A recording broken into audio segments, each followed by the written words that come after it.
What is up, guys? So in this video we're gonna continue doing our stuff with the data types. So in this video we can learn about lists. So yeah, let's get started. Until now we have been looking into variables which can store just a single item at a time, and if you try inserting something else, so it it just gets overridden. So like something, if I have a variable named Jerry, and let's say it has mango in it, and then if I add Jerry, and then if I add something else, if I say apples, and then if I print Jerry, it's gonna get overridden by apples and you won't have this mango. So if you run, it says apples. Okay, so we're gonna look into what lists are. So lists can store multiple items, so you can basically imagine list as a big box which contains several other small boxes, and the number of boxes inside the big box depends on the number of items you have. So if you have like 10, it gets adjusted and you have 10 small boxes. If you have 12, it gets adjusted and it becomes 12. So you can imagine it that way. So just like a regular variable, we just give it a name. So let's say we have fruits, and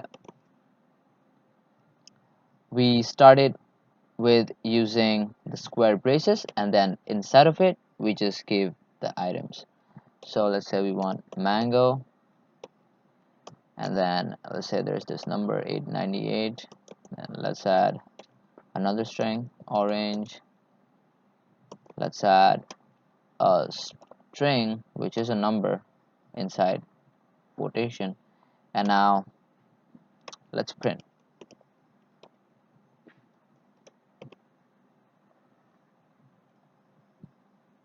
So this is the list. Okay, but let's say we want only this 98, we just want this number. So how can we access that number? So the way we get that item, the way we get any required item that's stored in a list, is by using what's called index. So what's an index? Index is basically the position of that item in that list. So this 98 is in the second place, so the second. So what we're gonna write, let's say we want to display this 98, we can write fruits, and then we can write here 2. So now you're gonna just see something different. Now when we run, it says orange, which means this. So the reason we get this orange, because we get in PC, we start calculations from 0. So this index, the index of this mango is 0, and the index of 98 is 1, and the index of this orange is 2, and index of this is 3. So basically we start counting from 0. So it starts 0, 1, 2, and so on, it goes on. Okay, so if you want to access the second item, we just have to use index 1, and now when we print, it says 98. Okay, so there's this another real cool thing about list with indexes, is that let's say we want to get this last item, we can also get it by using this -1. So this -1 means the last item of the list. So this -1 means this, -2 means this, -3 means 98, and -4 means 94. And there's no -0, because -0 is going to be 0, so that's going to be this one. So that's the reason why we have these last items as -1. it's it's for all the list, so it's not like that only this specific list has that property. So you can use it in all the lists. So it's a common attribute to all the lists. So now when we run, it's going to give us the string 878675.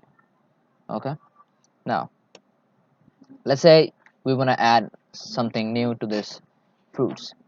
So the way we add is by using the name of the variable, the name of the list, then we use a dot, and then we use the function called append. Okay, and then inside these braces we add whatever we want to add. So let's say we want to add a string. We're going to write, let's say, pears. Okay, now when we print fruits, it's going to give the fruits, and now we can have this appended item that is pears. Okay, now let's say we want to add something from this list. So let's say we want to remove this 98. So the way we remove it is by calling it and then dot remove, and then we're at 98. Now when we print, we won't have any 98. Okay, there's few other things that we can do. We can even do reverse. So if we do this, it just changes the order. So now this becomes the first item, then orange becomes the second, third, fourth, and so on. Now what if we try to access something that's not in the range of the index? So let's say we want to print fruits and then we add 4. So it's going to pop an error saying list index out of range, because the fourth index will be the item which will be if we add any, after this number. So that's going to be the fifth items, but this list has only 4. So since we do not have any fifth item, this fourth index is pretty much useless. So it just says an error saying list index out of range, which means there's no item with this index as its position. So that's basically what it's trying to say. That means we do not have sufficient item, or we do not have item in that specific position. So that's what. So if you want to get this number, we just have to add 3 in place of this 4, because there are 4 items. This is the fourth item, and we start counting from 0. So 0, 1, 2, 3. It's going to be index 3, and that will give us this. Okay, that's it for list. In the next video, we're going to look into tuples or tuple, some may call as, and dictionaries. So yeah, thanks for watching.